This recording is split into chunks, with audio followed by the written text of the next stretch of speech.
കളിക്കളത്തിലെ പരിക്കുകളെ ഇനി പേടിക്കേണ്ട. എല്ലാവിധ സ്പോർട്സ് ഇഞ്ചുറികൾക്കുമുള്ള സമഗ്ര പരിഹാരം ഇവിടെയുണ്ട്. ABC orthopaedic hospital, near Kairali theatre, Calicut road, Manjeri. Wayanad കൽപ്പറ്റയിൽ വാഹനാപകടം. മഞ്ചേരി സ്വദേശിനിയായ വിദ്യാർത്ഥിനി മരിച്ചു. പോപ്പുലർ ഫ്രണ്ട് ഓഫ് ഇന്ത്യ മുൻ ചെയർമാൻ OMA സലാമിന്റെ മകളും കോഴിക്കോട് മെഡിക്കൽ കോളേജ് വിദ്യാർത്ഥിനിയുമായ ഫാത്തിമ തസ്കിയ ആണ് മരിച്ചത്. 24 വയസ്സായിരുന്നു. മെഡിക്കൽ ഹെൽത്ത് ക്ലബ് മീറ്റിംഗുമായി ബന്ധപ്പെട്ട് കൽപ്പറ്റയിൽ പോയി തിരിച്ചുവരുന്നതിനിടെയാണ് അപകടം.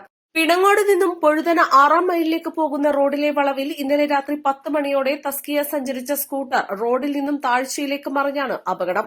ഒപ്പമുണ്ടായിരുന്ന സുഹൃത്ത് അജ്മിയയ്ക്ക് പരിക്കേറ്റു. ഇവരെ കോഴിക്കോട് ഗവൺമെന്റ് മെഡിക്കൽ കോളേജ് ആശുപത്രിയിൽ പ്രവേശിപ്പിച്ചു.